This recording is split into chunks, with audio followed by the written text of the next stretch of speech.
Welcome to the Pinning Combination Podcast. I'm KJ Pilcher with the Gazette, alongside Hall of Famer Dick Briggs. No, this isn't your weekly golf podcast. We're talking wrestling here and a little bit more, but happy St. Patty's Day to you there, Briggsy. Hi, and I'm back at you there, laddie. Of course, big week this week, the NCAA Division I championships. It's here, as Coach Tom Brand said yesterday. 0 hour is upon us. This is what the whole season leads up to, the culmination, the crown jewel of the season in Cleveland this weekend. We'll talk about that. Break down Iowa State, UNI matchups. Take a look at the tournament in general. We'll also look back at the D3 championships that were held in Cedar Rapids. Great production there. Awesome tournament here at the Alliant Energy Powerhouse. We'll talk a little bit about that. Briggsy, what's on your mind here? We're kind of at that part of the year where there's a lot of irons in the fire, where the winter stuff is coming to an end. Spring stuff is starting up, golf, baseball, softball, what have you. Anything on your mind? Right. I mean, high school's done. NAIA men's and women's are done. Division III, Division II is done. The only thing left is Division I. And and yesterday, instead of golfing, I was out plowing and shoveling.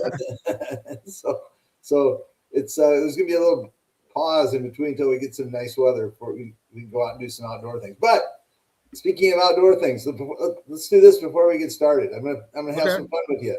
Non-wrestling. Right. Okay. So we've been kind of doing this throughout the season, having some fun. So here's the blind ranking again for you. And I want you to rank these 5 baseball movies that are not filmed in Iowa. Not filmed in Iowa. All right. So number 1, I got to get a pencil here.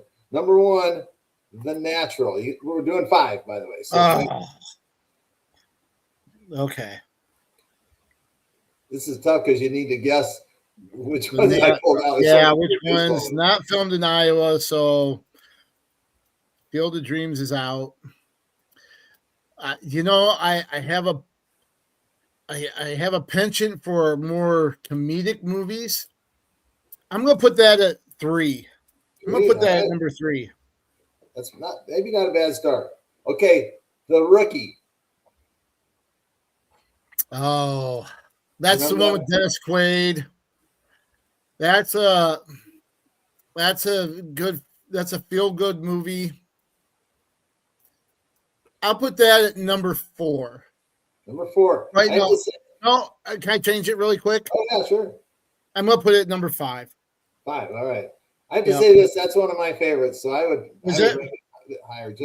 But I mean, these are all my favorites, so it's anyway. Okay, the third one is The Sandlot.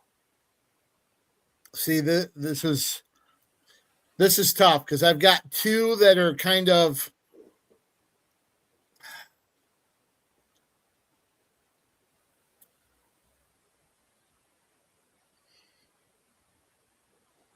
This is man, I'm going to put that at number 2. I'm going to put that at number 2. Yep, Benny. He's stealing one. I almost put it at number 1. Okay. All right. Major League. Yeah, that's. So you have 1 and 4 left. Yep. You got The Sandlot at 2, The Natural at 3, The Rookie at 5. Yep. I wish I knew what your next one was. I'm going to put it at number 1. Number 1, Major League. Okay, and the last one at number 4 is The Bad News Bears. Okay, yep. I think that tracks. That. You good with that? Yep. All right, there we go. Just a little fun to start with. My favorite my favorite, I thought you were going to throw out there was Bull Durham. I could have went Major League Bull Durham. I did this, and Yep. Yes, you're right. Those two to me are kind of Major League Bull Durham and the Sandlot kind of right up there. And just because of Keely and Katie, A League of Their Own is up there as well. Some people like what's the one about the perfect game with Kyle? Oh, hey, speaking of that, Love of the Game. Oh shoot, yeah. So hang on. There's a bonus question. Okay. How many baseball movies has Kevin Costner made? Oh. And can you name them? Let's see. Thinking. I think he was in The Slugger's Wife, Field of Dreams, Love of the Game.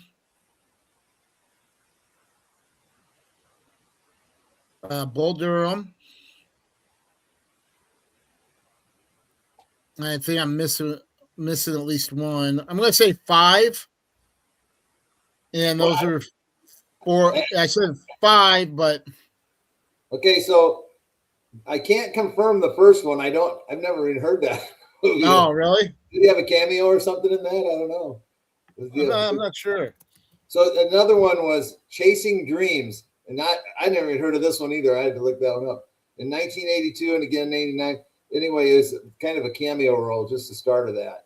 But so I would have accepted 3 or 4, and if you can confirm that first one, then you're right. So. It's actually Michael O'Keefe was the lead in The Slugger's Wife. I thought it was Kevin Costner, but Michael O'Keefe was. It was a 1985 movie with Rebecca De Mornay. So actually, you were correct. You said 4. You just had that one mixed up. Yeah, I had it mixed up with another one. So who's heard of Chasing Dreams? I mean, anyway. Yeah, I haven't. All right, on to the good stuff. The wrestling. Yeah. All right, that was fun. Of course, baseball. Obviously, one of my favorite. I think a lot of people know baseball, softball, big deal in our family. So in addition to wrestling, so. That's cool. I always enjoy that. Well, let's talk a little bit. Let's get to the wrestling here. The D1 championships is starting Thursday at Rocket Arena in Cleveland. Iowa State with 10, Iowa with 9. Didn't get an at-large for Voinovich at 157. Vinny Zerban did get it. We kind of talked about that last week and thought that would be the case, actually. UNI ends up with 5. Sima and Fox getting at-larges, joining Farber, Downey, and Caleb Rachi. If you haven't, venture to thegazette.com. You can see our feature on Caleb Rachi. They were very, very accommodating for me, doing some phone interviews while I was down in Florida last week. So I appreciate the UNI folks setting that up and taking time out of their busy schedule to do that. So make sure to get to thegazette.com and check out that feature on Caleb Rachi getting back to the NCAA tournament after a year hiatus and his first and only year with the Panthers after transferring from Iowa. Well, I guess first off, anything really surprise you about the kind of the Hawkeyes and where they're sitting right now? Just kind of going over their seeds here to kind of start out with. Yeah. I would say they fared pretty well, don't you think? I do. I think they got the benefit of the doubt in that formula a little bit in a few places. Just kind of looking at it, was it 1, 2, 3, 4, 5, 6, 7 other 9 are top 8 seeds, and I don't know if I would have thought that. Right, and they kind of didn't get it at the Big Ten. Wrestled really well and above their seeds and earned, I guess, better recognition, or maybe, I don't know, the formula gets spread out a little. I don't know how that, but it seems better at nationals than it did at Big Tens, I thought. I agree wholeheartedly. Seeing a couple of them, Ferrari one spot higher at nationals than he was seated at Big Tens. Keeter 2 spots higher, and then Peterson 8 seed at the Big Tens, 8 seed at the national tournament. I think if you're Iowa, you got to feel pretty fortunate when it comes to that. Right. I like Bailey's C2 at 7. I mean, I was not sure I was expecting him there, but I'm not disappointed with that either, I guess. Ayala, that's at 133.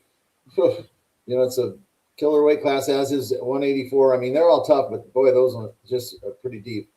Yeah, well, let's talk about that here. Just running them down here really quick.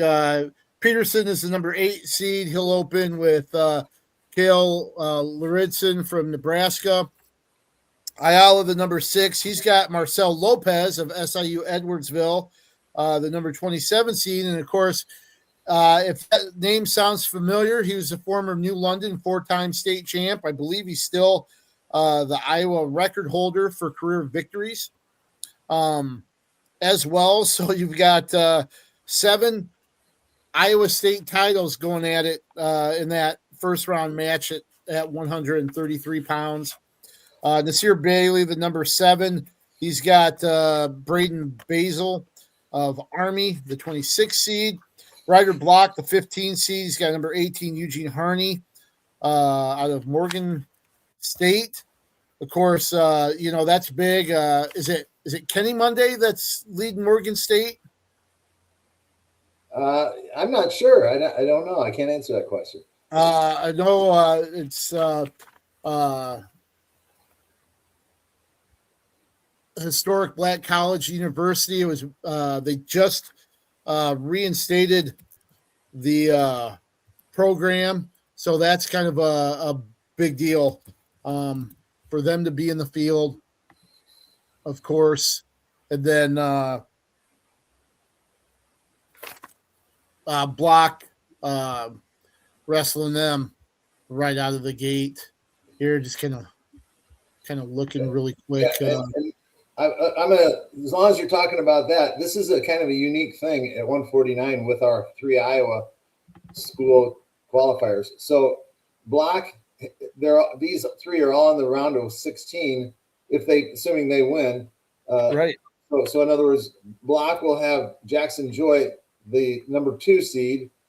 Rachi will have Cross Waslewski from Penn, the number 3 seed, and Jacob Frost will have Shane Van Ness, the number 1 seed. So they got kind of rough draws or seeds there to pull that. But I kind of like where Block is. I guess I don't know much about this Jackson Joy. I mean, I know he's good, obviously, but I haven't watched him much or at all, actually. So I don't know if that's none of those 3 are really great draws, but that's interesting that they all landed kind of in the same spot with the number 1, 2, and 3 seeds.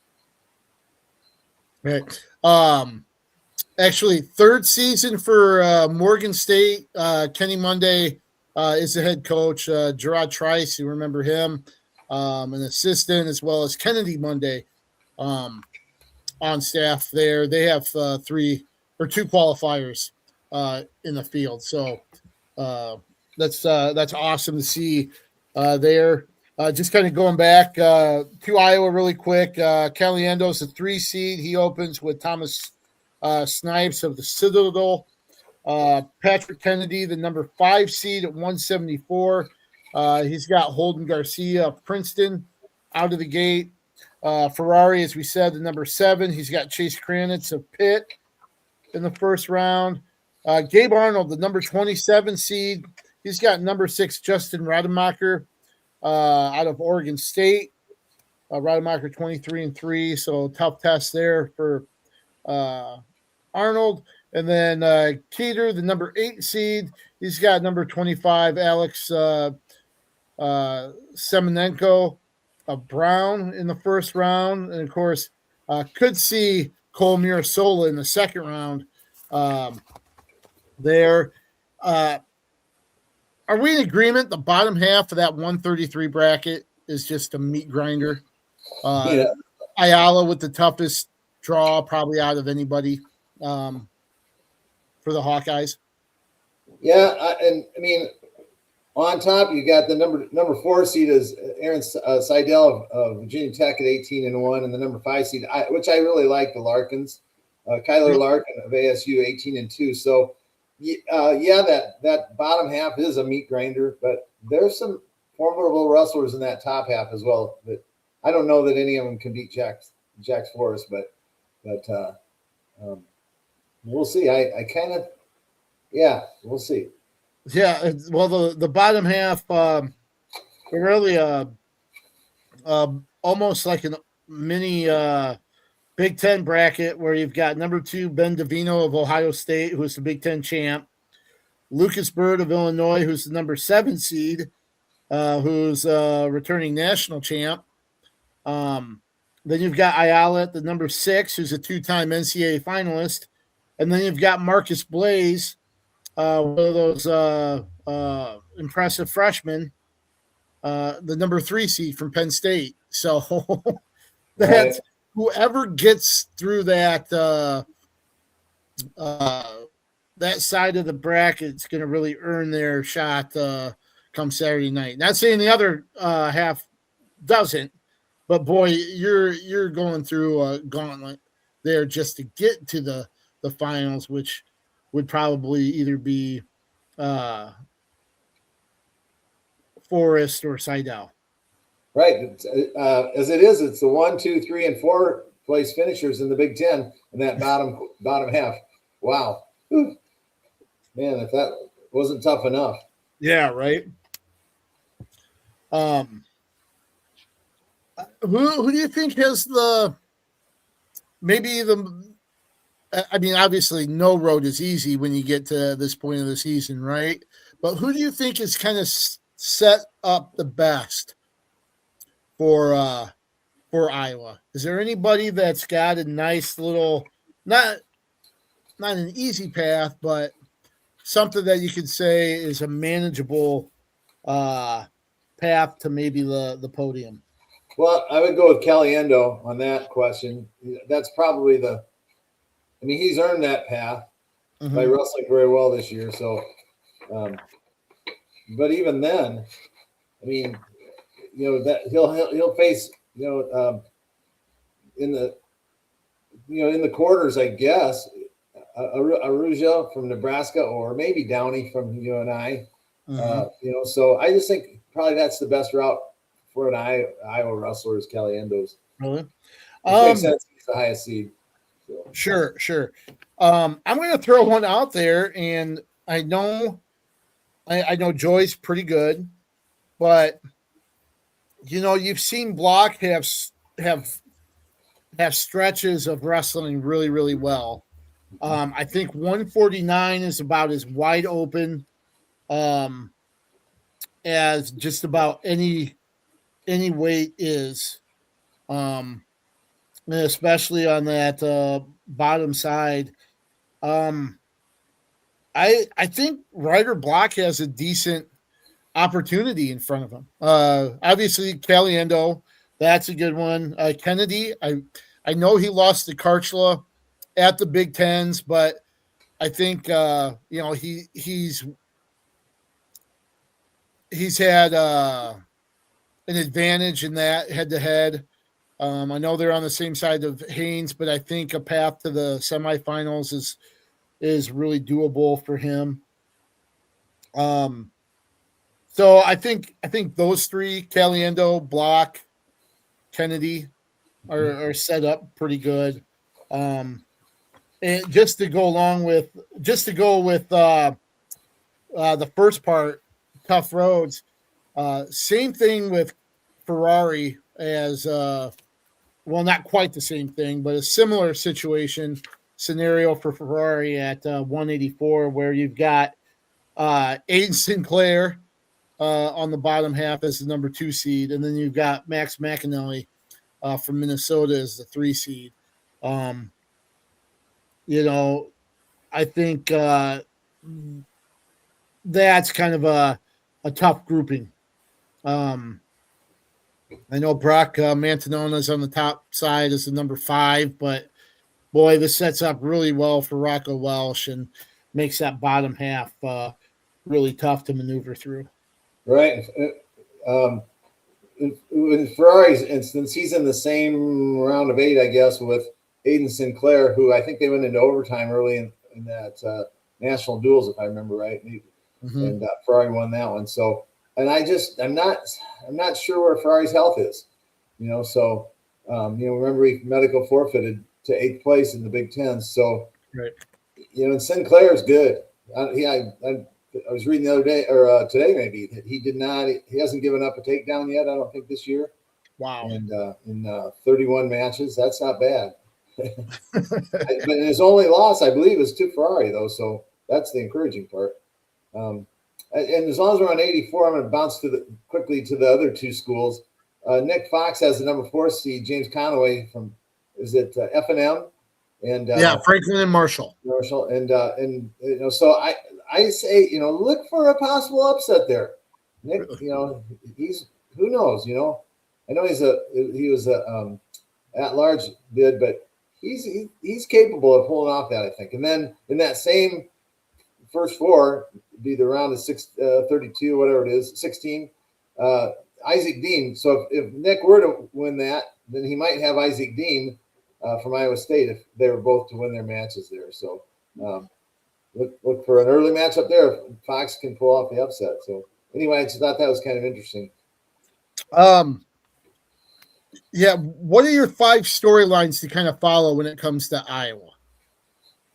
Oh, I'm curious with their injuries. First of all, Ferrari's healthy. Peterson as an 8th seed. I want to keep an eye on him as an All-American. That'd be nice. We talked about Bailey and Block, and Keeter, I guess. So I see. I think Iowa personally. I think they pull down, and maybe I'm getting cart ahead of the horse here. I think they have 5 All-Americans and with potential for maybe a couple more. So really, yeah, that's my early pick here.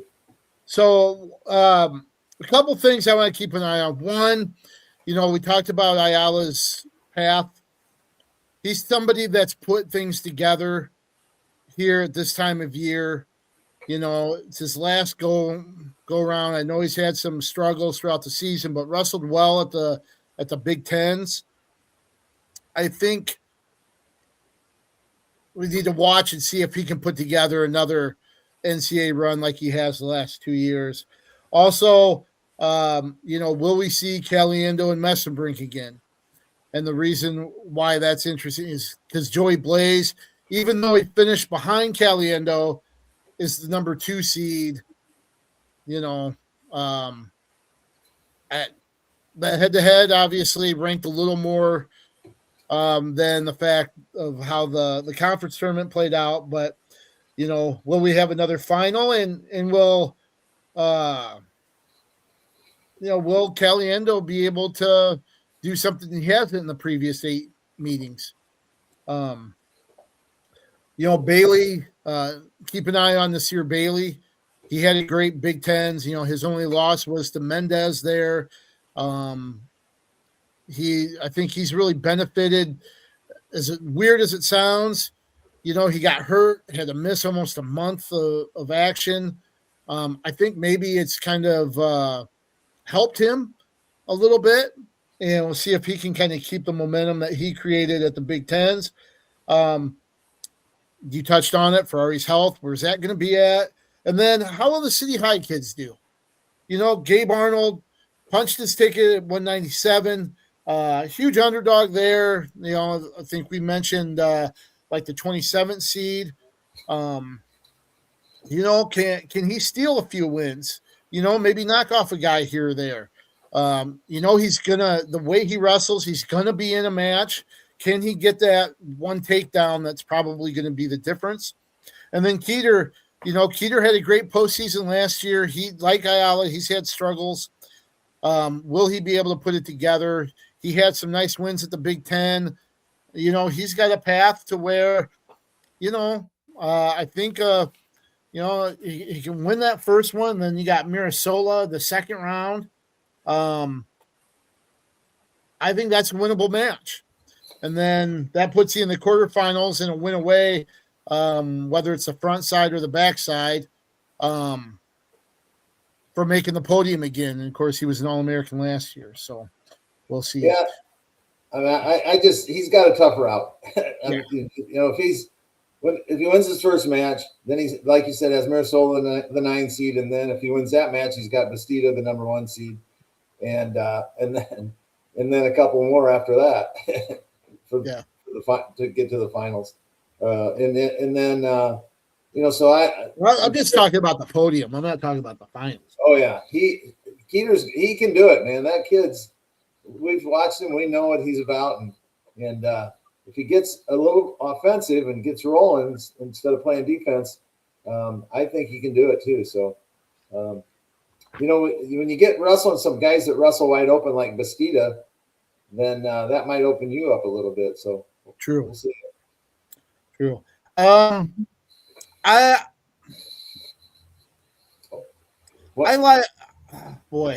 think I'm kind of borderline 5'6". I think 5'6". I almost went 6'7". You can beat me for that. For Keeter? Well, no, 5'6" for All-Americans. Oh, I think,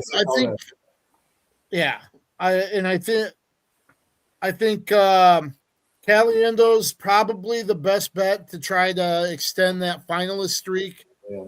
That goes all the way back to Tom Brand's sophomore year in college. I think his freshman year was the last year they didn't have a finalist. Isn't that like 33 years or something like that? It's like 36. 36? 36 straight years, all the way back to like 89, 90, right around there. That's crazy, really. That's so I think Caliendo, do you think this is the year that gets snapped? Yeah, it's a pretty good bet. Okay. I mean, no one's seeded, but Caliendo's sitting right here right now. He's the best bet to get to the finals. So you never know. We'll see. Right.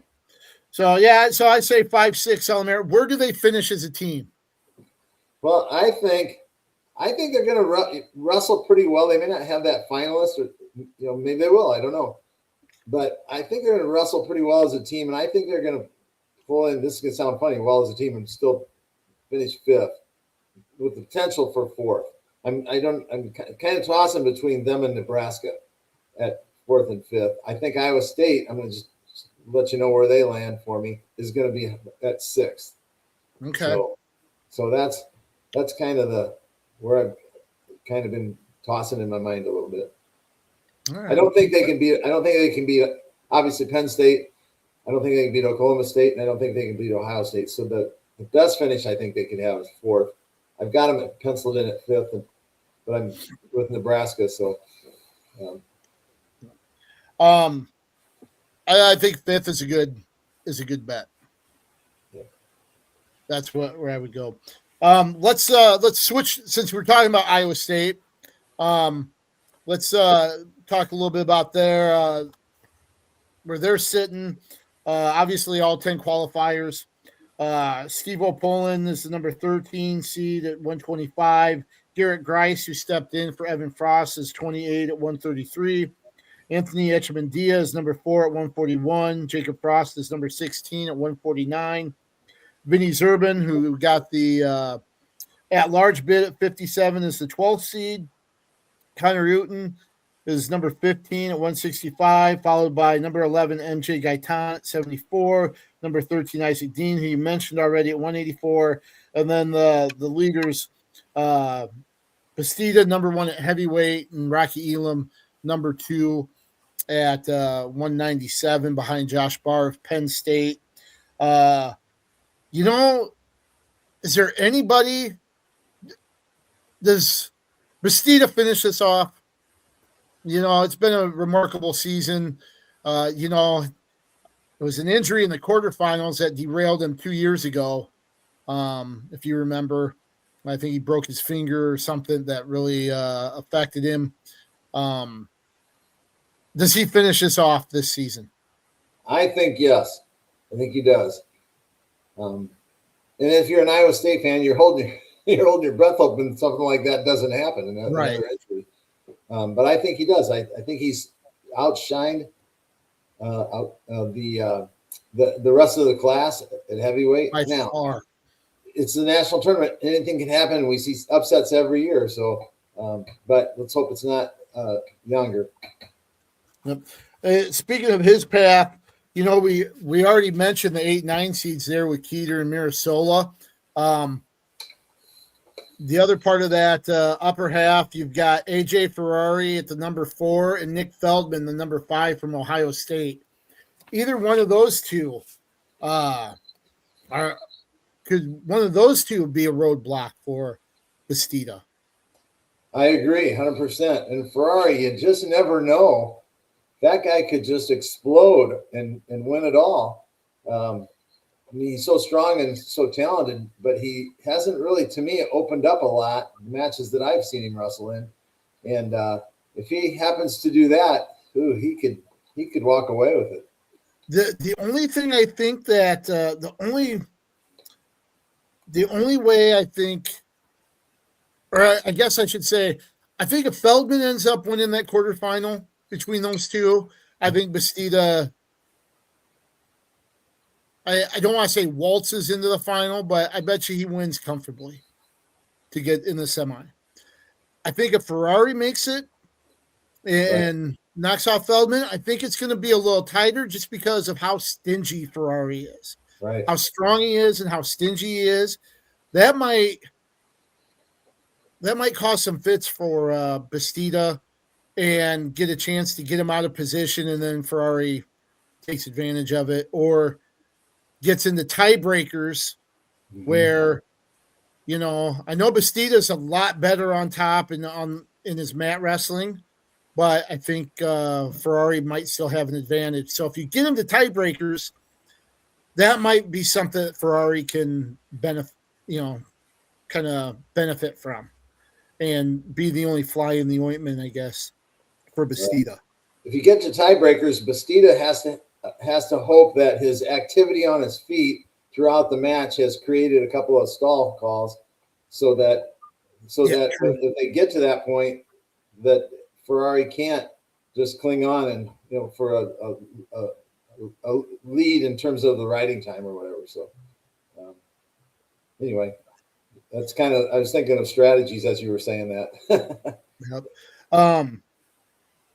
And then obviously Elam, the number 2 seed, he comes in undefeated. He's kind of long in the tooth, so he's seasoned. And, do we see back-to-back finalists there at 97 and in the heavyweight for the Cyclones? I don't think 97 is that deep. So, yeah, definitely a possibility. But what worries me is Elam has been wrestling matches close this year. I'd like to see him out there dominating, and he hasn't necessarily for his experience and his success coming into this season. So I'm a little nervous there that hope he doesn't keep it close and get knocked off. Be one of the upsets that happens. True. Cody Merrill, the number 7 seed from Oklahoma State, kind of pushed him in the duel in one of those close matches. So, that could be a problem in the quarters. So one thing I want to throw at you here, just a little tidbit. I think I got to credit Eli McCown of the Register for this. He said it's the first time the Cyclones have qualified all 10 wrestlers since 2010. Okay. So the reason why I bring that up, this year, the first time to have all 10 since 2010, that was the first, or technically the second NCAA tournament that I covered in Omaha. Do you know who the heavyweight and 197-pound champs were that year? I was there. Let's see. Oh, geez. I don't. Jake Varner and David Zabriskie. Oh, yeah. Really? So they were. You kind of led me that direction. I should have picked up on that. Yep. Cool. So the last year they qualified all 10s. Iowa State won at 197 in heavyweight. History repeated itself, maybe? That'd be pretty cool. It would be kind of a neat little deal. And it's always funny how sometimes those things come back around, you know. And I think Iowa State had 3 finalists that year with Andrew Long, who got second to Matt McDonough. So if you had to bet on a third possible finalist for Iowa State, who would that be? Well, I mean, that'd be Echemendia, but he's got a tough route. I don't feel confident. He's a solid wrestler. Yeah, I mean, he's on that top half of Mendez, and he's been injured a little bit this season, Echemendia. So that's a tough bet there. Right.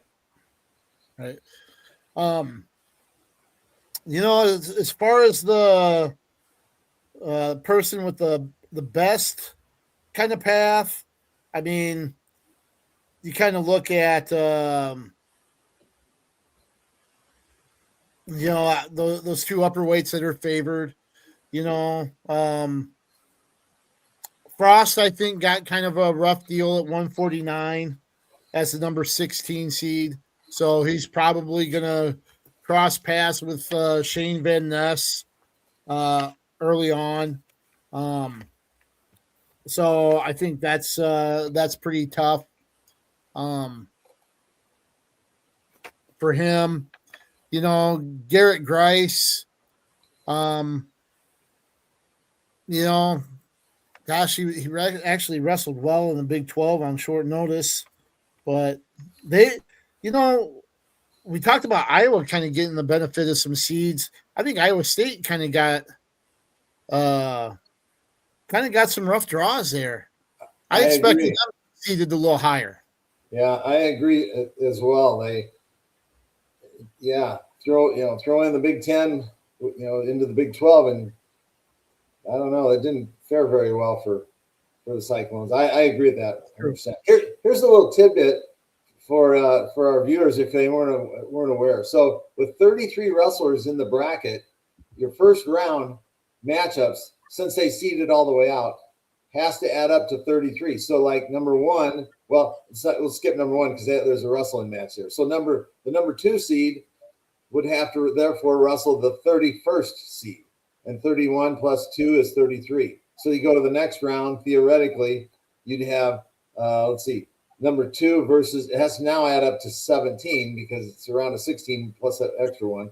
So 2 would wrestle, then 15 would be the next highest seed there. So, and then the next round, so forth. So it's kind of neat to know that.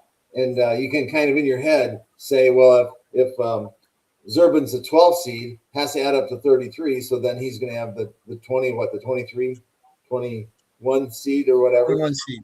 Yeah. Yep. So that's kind of interesting to know that. And it took me a while to figure that out. Yeah. I never really thought about it that way before, but that's good. Some of the storylines for Iowa State, obviously we talked about it, you know, Elam and Bastida. I think it's really cool. At one time, these guys were rivals going head to head. Now they're shoulder to shoulder, looking to wrestle Saturday night for a title, one after each other. You know, I want to keep an eye on Garrett Grice. You know, he was somebody that was kind of thrust in there when Evan Frost wasn't able to go for the postseason.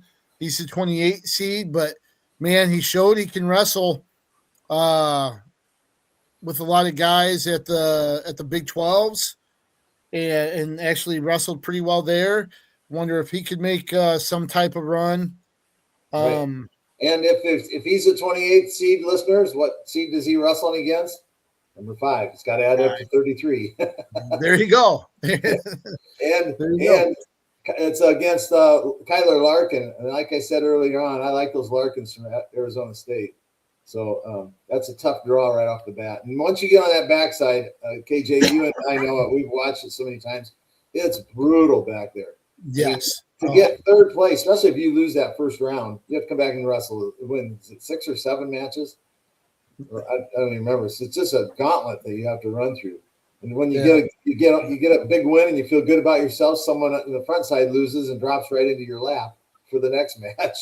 Yeah. So anyway, if you lose in a pigtail, you've got to win 5 straight. Yeah, to be able to get back. Is it 5? I thought it would be more.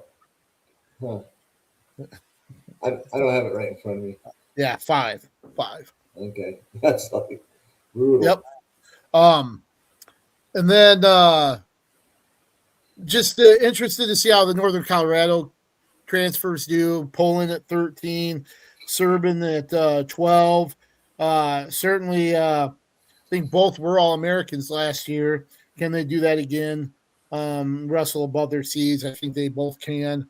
I agree. And then whether or not Echemendia, can maybe pull a big upset, and then whether or not Iowa State gets in the trophy hunt. And I'll kind of throw it out there. I think they have 2 wrestle for titles on Saturday night. I think you've got 2, 4, 5, 6. I think they have 6 All-Americans. Iowa State? Yes. Oh, that'd be great. I think based on their seeds, I think Poland at 25. I know Zerban's been banged up, but I think those 2 can All-American again. You've got Elam and Bastida. I know Jacob Frost is going to have some work to do, but I think he's capable of a top 8 finish. And then you've got Echemendia as well. So I think out of those 6, I think those guys, obviously the biggest long shot based on seeds is Frost. Zerban being banged up, but I think 6 and then finishing 4th. Wow. Okay. Is in the cards. All right.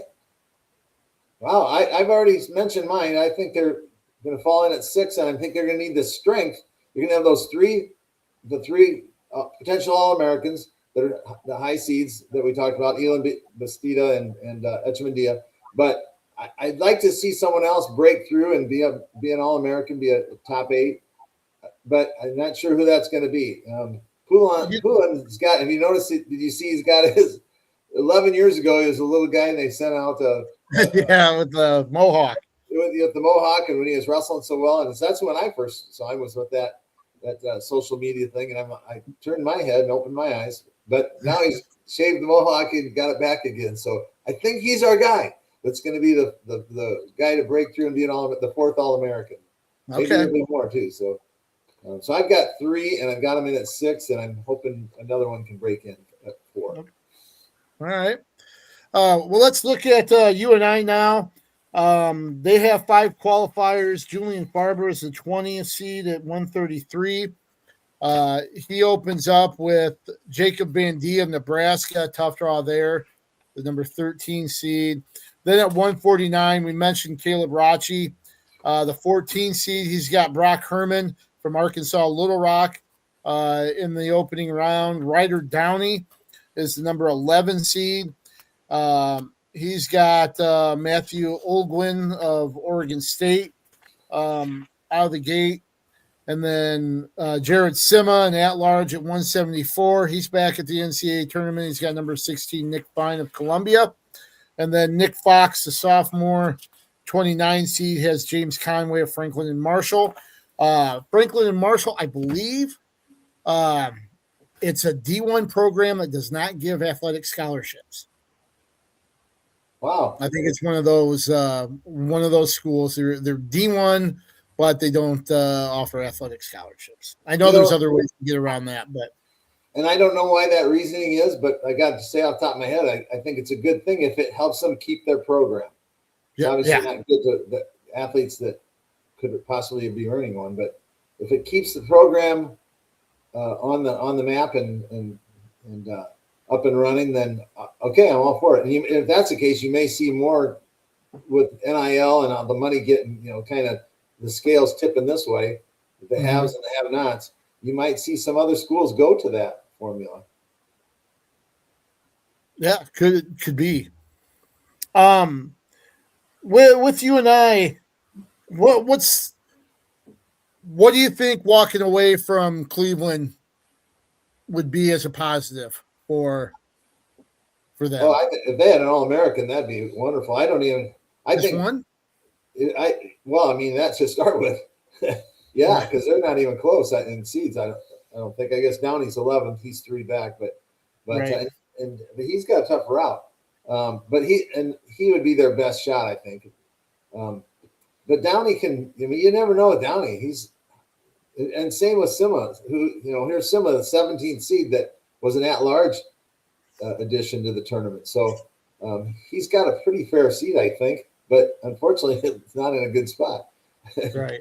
And so, if they can get an All-American, and I don't have them.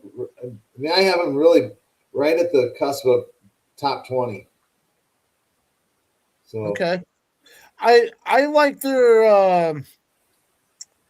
I think they have a shot at 2 All-Americans. Downey, I think, is always capable, regardless of what his seed is. I know he's got Araujo of Nebraska and then Caliendo. I think he can get to the quarterfinals against Caliendo. And then if you get to the quarterfinals, you just have to win one. And I know it's easier said than done because that backside is so tough, and coming off a loss makes it even tougher. But I think Downey can do it. And I just think 149 outside of Van Ness, I think is wide open. Rachi's got experience. He wrestled really well at the Big 12s. I could see him wrestling for 7th on Saturday morning, possibly. He could pull up the outside over the number 3 seed, Waslowski from Penn. Who, good wrestler, solid. If I remember right, real strong wrestler. But Rachi's on a roll right now. So he had a nice Big 12 tournament, and I think he's feeling good about himself. But hopefully the UNI wrestlers and some of the wrestlers from the Iowa and Iowa State aren't saying, "Oh, I'm so happy and glad and satisfied that I qualified for the national tournament," and that's that.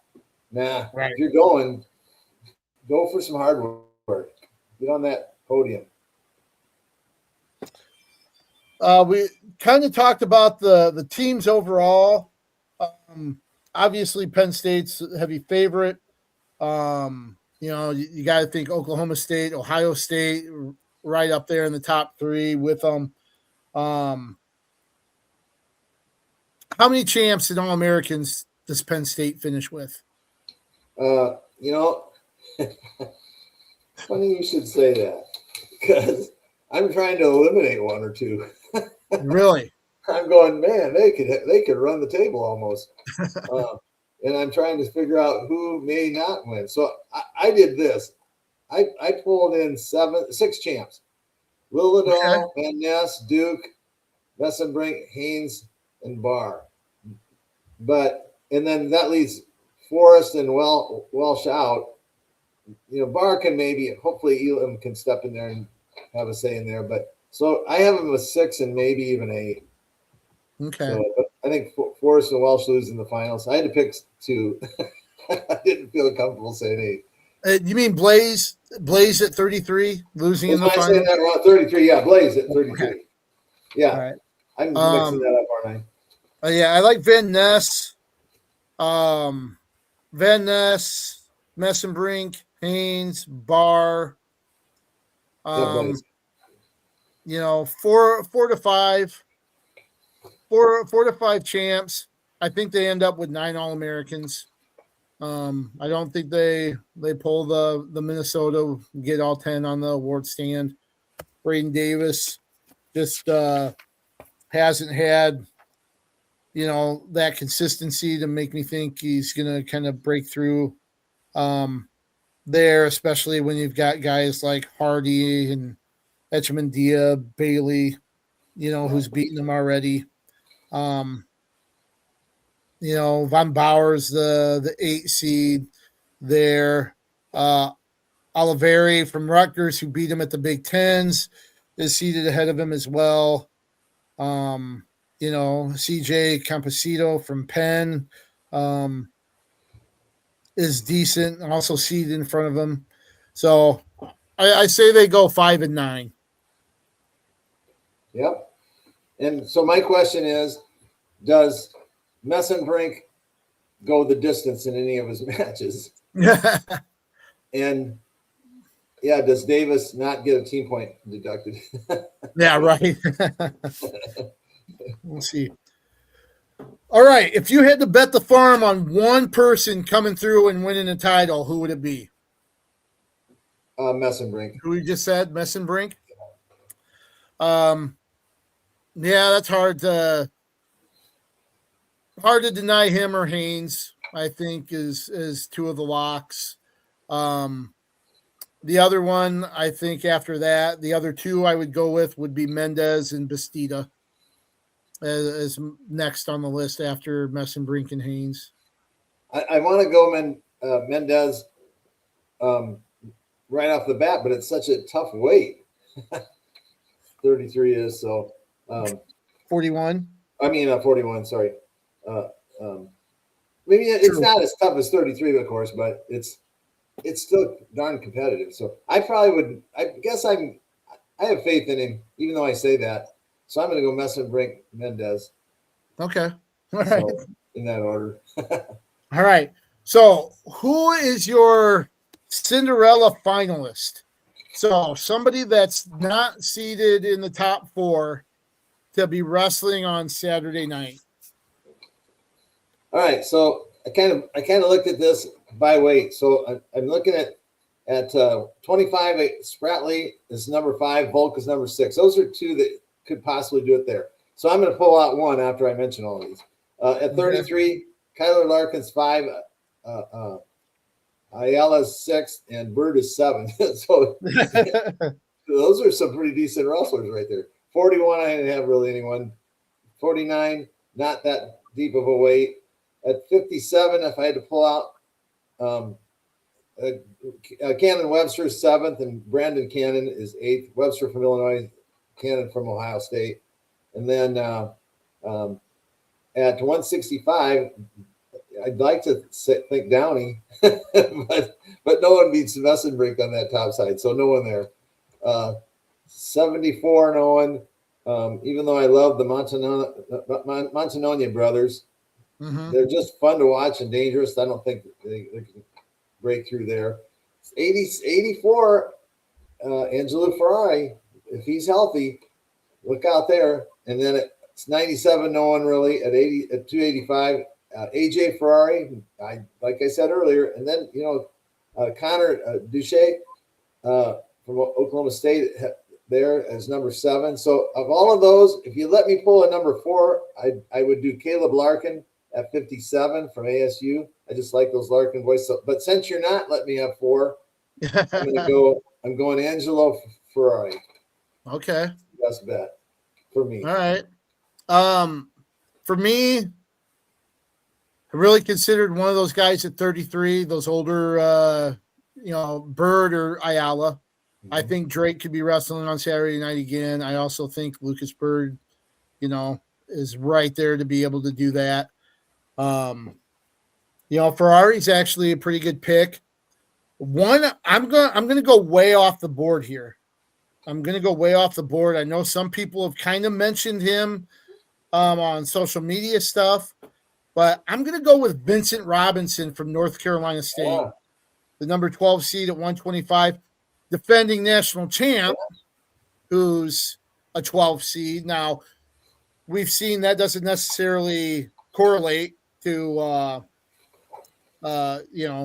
those past championships. We've seen NCAA champs lose early and not even make the stand, right? But, right. I think 125 is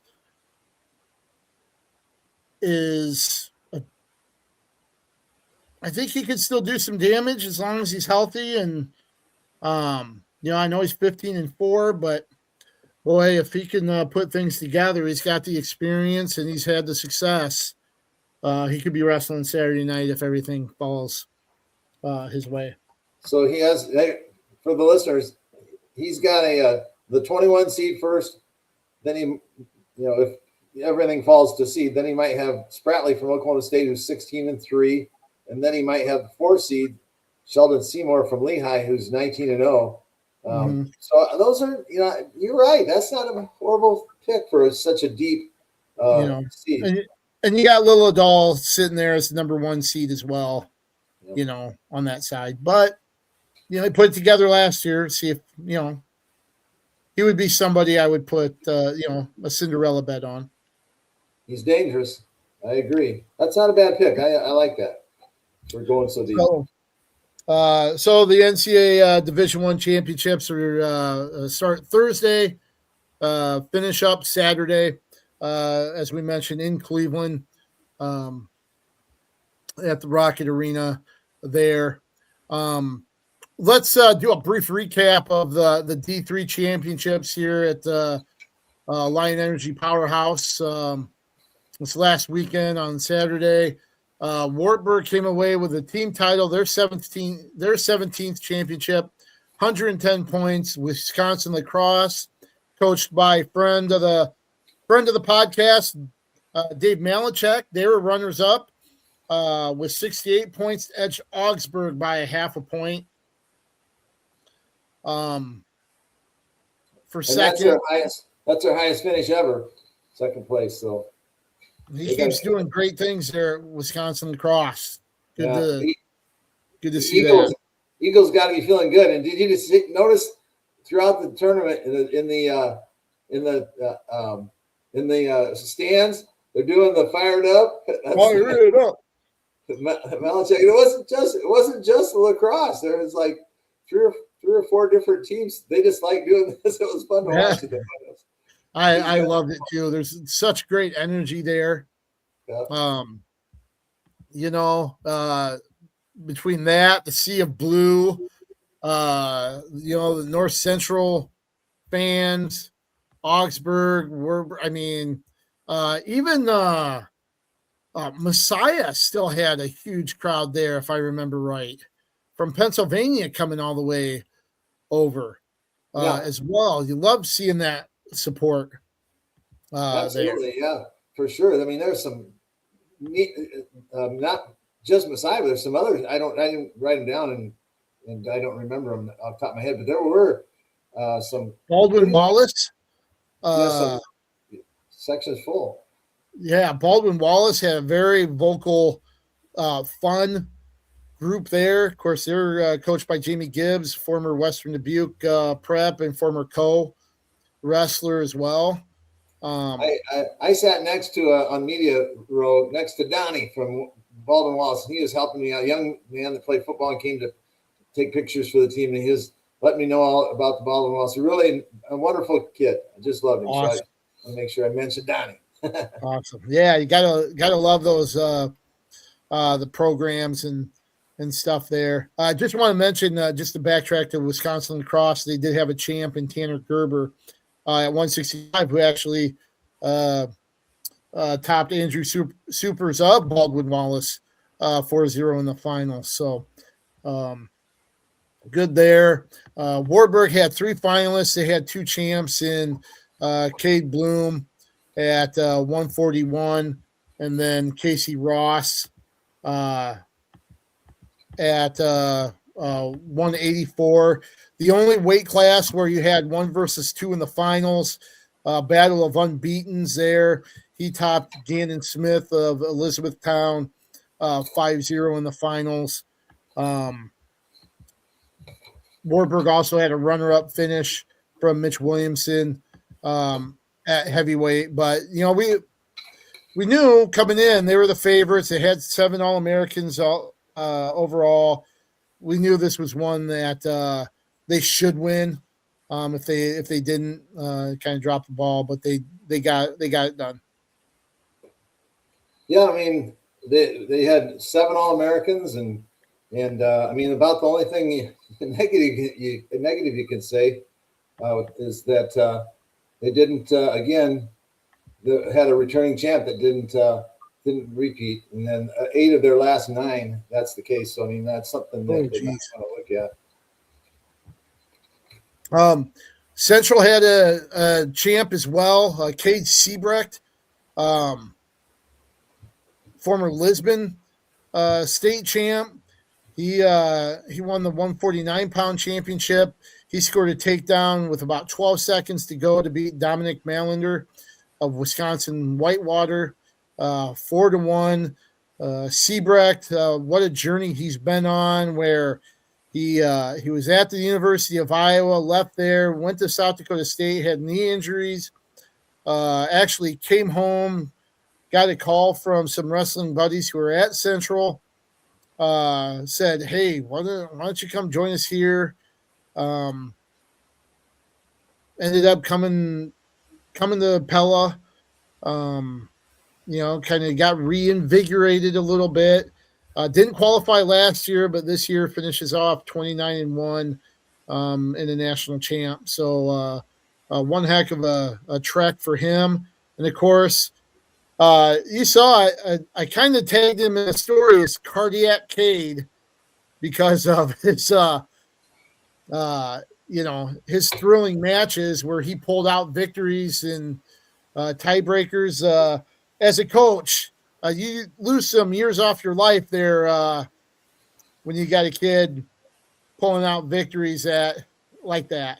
I'm telling you, as a fan, as a casual fan, that's how close it was. I mean, in the quarters, he won on 3 seconds riding time in the tiebreaker. So the other kid gets 6 seconds of riding time, and now Cade has to choose to either go down or start on his feet and use the whole 30 seconds trying to take him down, and they chose to put Cade down, and he gets away. It does a nice little switch action and escapes, and with 3 seconds left on the board to win that quarterfinal match. And then in the semifinals, he got an escape, which was the difference in tiebreaker. And then in the finals, before the finals, I was talking to Brian Hall, his high school coach, and Brian said he was talking with Cade prior to the finals. He goes, just trust your double. Trust your double. It's so good to Cade. And, who knows how Cade received it. But then with, less than 10 seconds left, he gets the takedown using the double leg that Brian was talking about. And so that was kind of fun to see that. Brian was, by the way, right on the floor, right next to the raised floor. And I could watch him and his response. And that's pretty cool for Cade and all the Lisbon community. I mean, the surrounding areas. Yep. Yeah, that was great. To see, like you said, it was a perfect reshot into that double that he converted on. It was pretty sweet, and to do that so close to, where you competed as a high schooler is awesome. Right. Somebody similar in the finals that competed, in the same metro where he competed as a high schooler and even in college, Braden Park. Park with a great tournament run to the finals, lost to North Central's Christian Guzman, the 125 championship. Guzman named the outstanding wrestler of the tournament, so that puts it in perspective a little bit. But Park, one heck of a tournament, one of 2 All-Americans for Bo Kudum also, I believe, placed 7th at 165, but Park came in as the number 11 seed, beat the number 6, the number 3, and the number 7 seeds to get to the finals. and was wrestled really, really tough before running into Guzman there in the championship match. And I talked to Braden's dad before the finals and said, congratulations. We didn't talk about the finals. That was, you don't want to go there yet, especially since Guzman had looked so good. I mean, if I'm remembering right, I see the defending champ as well, so a two-timer, but such a great wrestler. And so it was a 19-3 technical fall over Park, but that tells you how good Guzman was. But Park had just a fabulous. I mean, he's 11th seed, ends up in the finals, so very, very good tournament. Proud of it. Yep. Yeah. And he's a sophomore, two-time All-American, got 5th last year. So I think Cole brings back all their 5 qualifiers from this year. So I think some big things ahead for the Co-Hawks. I expect Park to be right in there in the mix again next year, seeing just how much he's progressed. And puts it together at the end of the season. Had a really good year overall. So expect big things from them. And I think Cole have a really, I think, high expectations going into next year. Luther also had a finalist, probably not the one many expected. Clayton McDonough, the number 1 seed at 165. He ends up being an All-American again, finishing 6th. But at 174, his twin brother, Bryce McDonough, ends up finishing 2nd, getting to the finals, falling to College of New Jersey's Hunter Mays, who I believe was a former D1 wrestler at one time. McDonough lost 8-6, but his first NCAA tournament ends up, and his last, he's a senior, ends up with a runner-up performance. Right. And with his brother, he had obviously had an injured knee, and that was, I think, he had to wrestle through it. It wasn't bad enough that he couldn't wrestle, but that happened, I'm pretty sure, in the regionals, because he did a medical forfeit there, right. And in the finals, and then so he was kind of wrestling with that. That was part of it, but good run for the family in spite of that injury. Certainly need to be proud of that for sure with Clayton. So yep. The McDonoughs, they both made the semifinals. I have to look back, but I'm pretty sure it's the first time Luther had 2 semifinalists in the same year since 2016, where Dakota Gray and Drew Van Enroy made the semifinals there. And then Bryce McDonough became their first finalist since Justin Kreider. Of course, a lot of people will recognize the Kreider name in wrestling, but Justin Kreider was a finalist and runner-up in 2017 for Luther. So one other thing of note for Bryce McDonough, he wrestled Dustin Boren from Loris, who was the number 3 seed in the quarterfinals. Had never beaten Boren. 6 or 7 times they said they've wrestled in college, never beat him. And then he beats him in the quarterfinals his senior year in his first NCAA tournament. That should be a perfect example for coaches to bring up to anybody. Right. It only takes one, right? Yeah. I remember that from the state tournament last year with Niall Sin, who had never beaten his semifinal opponent until that semifinal his senior year. Only one. You only need one. Doesn't matter what the rest of the matches were like. It's that one time. And Bryce McDonough, kind of got over that hurdle to get into the semis and become an All-American. And then even the advanced after that was dominant in the semis there to get to the finals. And even though it wasn't a title, great way to finish his career.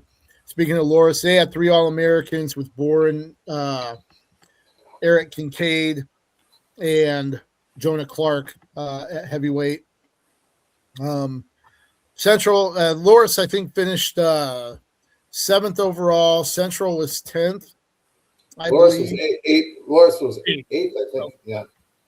All right. And then Central 10th. Co tied for 13th, and Luther 15th. So that's 5 teams in the top 15 for the American Rivers Conference here in their own backyard. So I think they got to be pretty happy with that. Yeah, and it's kind of fun because besides La Crosse and Augsburg and actually at New York University, NYU, kind of battling for that second trophy and actually third, because third gets a trophy, fourth doesn't. So La Crosse was 68, Augsburg 67.5, and NYU was 65.5. So they were right in there. So that's kind of fun to watch that battle for the second and third place trophy. But then also, it's important to be able to say you're in the top 10. So we had 6 teams that were battling for that 10th spot. Into the semi or into the consolation finals, and then the placement matches, and then also in the finals. So 3 teams had a chance to jump over University of Chicago, who was sitting at 10th, and all 3 of those teams of the 6 that were able, all 3 of them had a finalist, and that was Luther, Co, and Central. So Central obviously won. Seabrook won. They jumped it, and then the Co and Luther did not win their finals matches. And so that was kind of fun to watch that as a team battle. It just makes it fun when you got those things going on. So, oh, for sure. And we got to give a tip of the caps to our friend Dick Simmons for a great event that he organized there at the Alliant Energy Powerhouse. So yeah, he the man. Hey, one other kind of neat thing I thought this was cool. This is the number of medalists that were from Iowa high schools.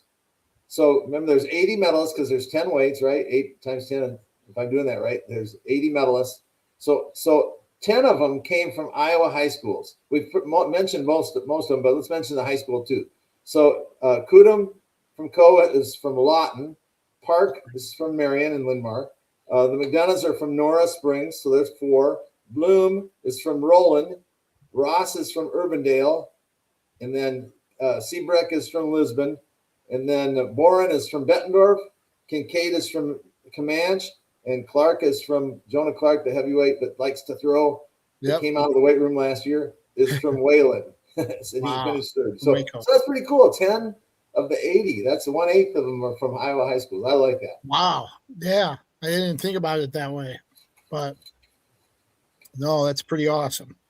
Any other final thoughts before we close up shop for this week?